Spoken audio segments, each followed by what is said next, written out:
Hello everybody, welcome back to the Survival Chances Slim Summary Series. This episode covering cycles 101 through 120. So, what did we get done in the past 20 cycles of our maximum difficulty Oxygen Not Included? Let's play. Well, first off, we added 5 new duplicants to the base. Meep, Stinky, Rowan, Ari, and Marie. Welcome aboard, you guys. We also made a lot of progress on our primary objective of digging down to the saltwater biome. We've finally gotten past all this hot area where duplicants were scalding themselves, and we have ourselves a nice temperature-controlled tunnel going down to this relatively temperate area down here. This is merely 40 degrees, and so while it's still kind of hot, it's not hot enough to burn our duplicants or cause any more complications like that. So the work that we're doing in this area should be a lot faster now that we don't have to worry about our duplicants' medical needs as they work in this area.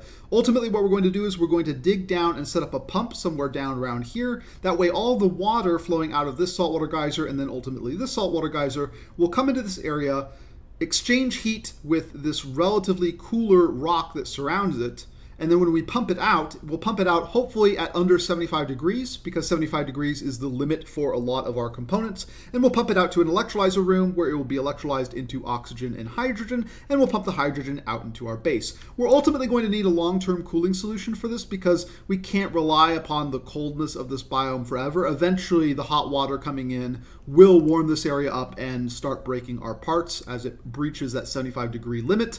But for now, this is going to be a big thing in keeping our duplicants breathing at the moment because we really don't have a lot going in terms of oxygen. We've managed to keep a decent amount of oxygen here in the base, basically using the water that we're generating through our wild trees and ethanol industry. We've also had some help with this infectious polluted oxygen vent.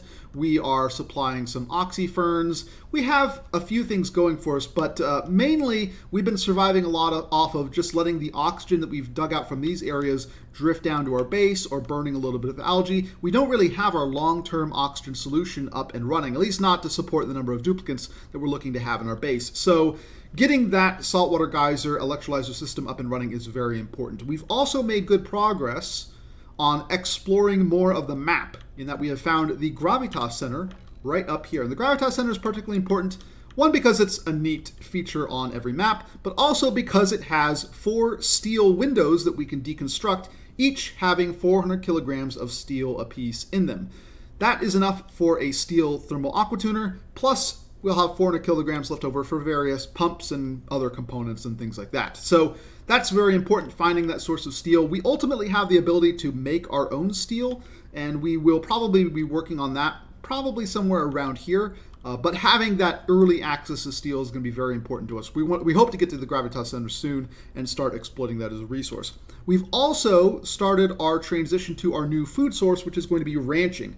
We're running out of space to put our farms. We have 348 of them at the current moment, which is enough to support our population of 32, but there really isn't a whole lot more room to stick farms. We can kind of get more farms in this little area down here, probably some in this area right here. Right there are little nooks and crannies where we can expand out a little bit further, but when we're adding, say, 5 to 6 duplicants every 20 cycles, we're running up against the wall in terms of how much temperate region we have for growing stuff. So ultimately, we're going to want to switch to ranches. And a lot of the ranches are going to look basically like this. We're going to have multiple floors, and on these floors, we'll stick things like gas reservoirs or various forms of storage. We could also potentially later on put farms in these areas as well. But the idea is that we're going to have them vertically oriented so that all of the hatches are on one floor and are unable to get off of that floor, and then the rest of the area, even though it counts and contributes towards that stable limit, right, and so it prevents these hatches from being cramped, is sort of off limit to the hatches and is just used for other purposes.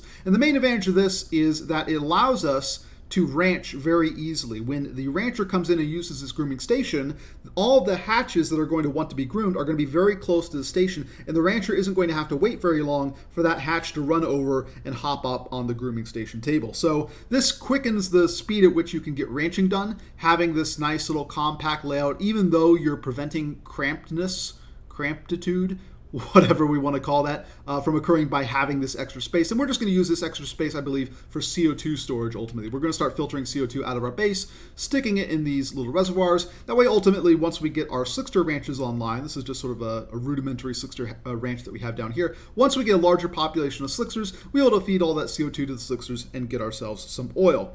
Other small developments around the base, we have expanded out our ice makers, so we have a little bit more of those to work with. We have taken a CO2 line line going from our natural gas generators and sent it down to our Slickster ranch down here, just to make sure that they have something to eat off of, because we don't really have great gas transfer around the base. You notice that this whole area right here is oxygen that's basically been purified from our infectious polluted oxygen vent. Not an ideal scenario, but we're going to be setting up systems, setting up more permanent ranches where these Slicksters are basically going to be inundated with CO2, and part of the solution for that is going to have a lot of CO2 storage on hand to deliver to those Slicksters. That's basically it for these past 20 cycles. We have dug out to the saltwater biome, we found the Gravitas Center, we've installed some more ice makers, we've completed our first hatch ranch, we've set up a CO2 line to our Slickster ranch, and we've expanded our farms almost as much as we can. So we're going to need to work on some more food solutions in the future. That's it for this episode, and I will catch you guys next time.